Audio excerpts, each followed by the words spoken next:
Roughing It by Mark Twain. Chapter 18. At 8 in the morning we reached the remnant and ruin of what had been the important military station of Camp Floyd, some 45 or 50 miles from Salt Lake City. At 4 p.m. we had doubled our distance and were 90 or 100 miles from Salt Lake. And now we entered upon one of that species of deserts whose concentrated hideousness shames the diffused and diluted horrors of Sahara, an alkali desert. For 68 miles there was but one break in it. I do not remember that this was really a break. Indeed, it seems to me that it was nothing but a watering depot in the midst of the stretch of 68 miles.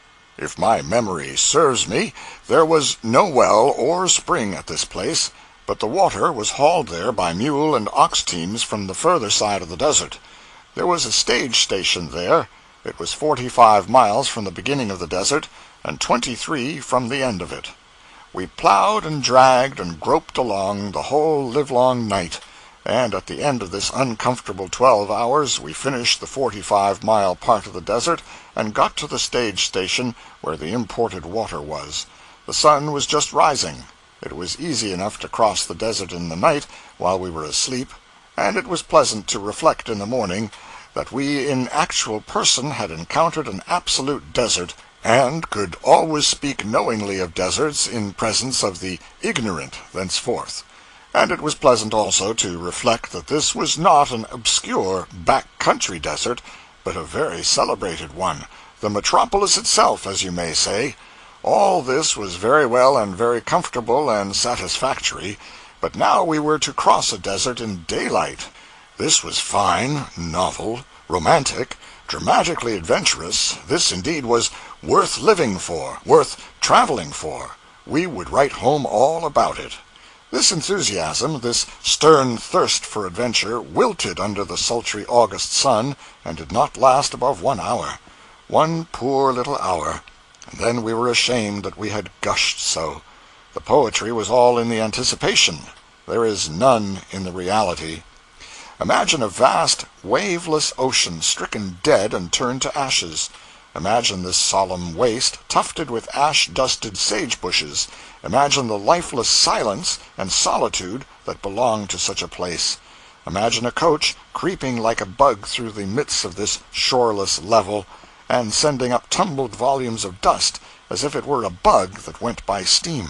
Imagine this aching monotony of toiling and plowing kept up hour after hour, and the shore still as far away as ever, apparently. Imagine team, driver, coach, and passengers so deeply coated with ashes that they are all one colorless color. Imagine aft drifts roosting above mustaches and eyebrows like snow accumulations on boughs and bushes. This is the reality of it. The sun beats down with dead, blistering, relentless malignity. The perspiration is welling from every pore in man and beast, but scarcely a sign of it finds its way to the surface. It is absorbed before it gets there.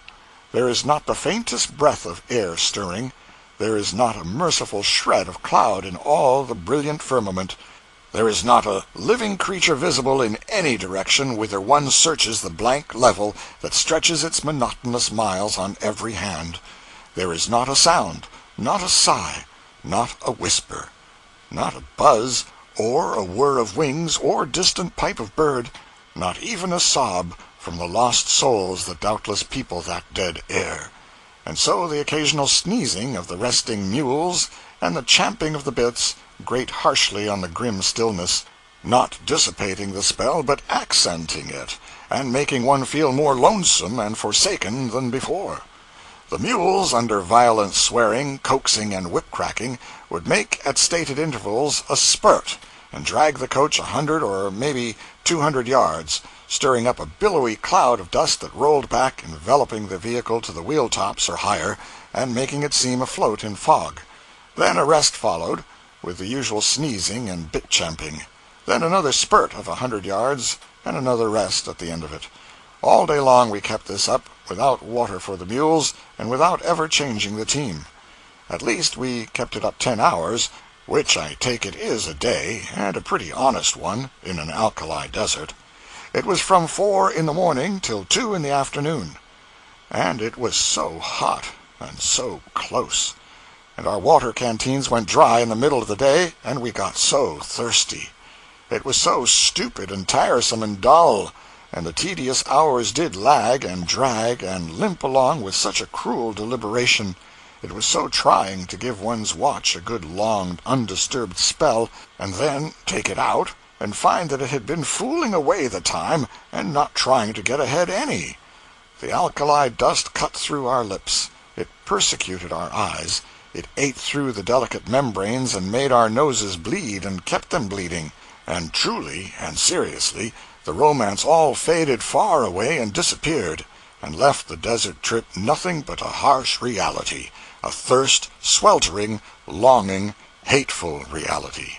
2 miles and a quarter an hour for 10 hours. That was what we accomplished. It was hard to bring the comprehension away down to such a snail pace as that, when we had been used to making 8 and 10 miles an hour.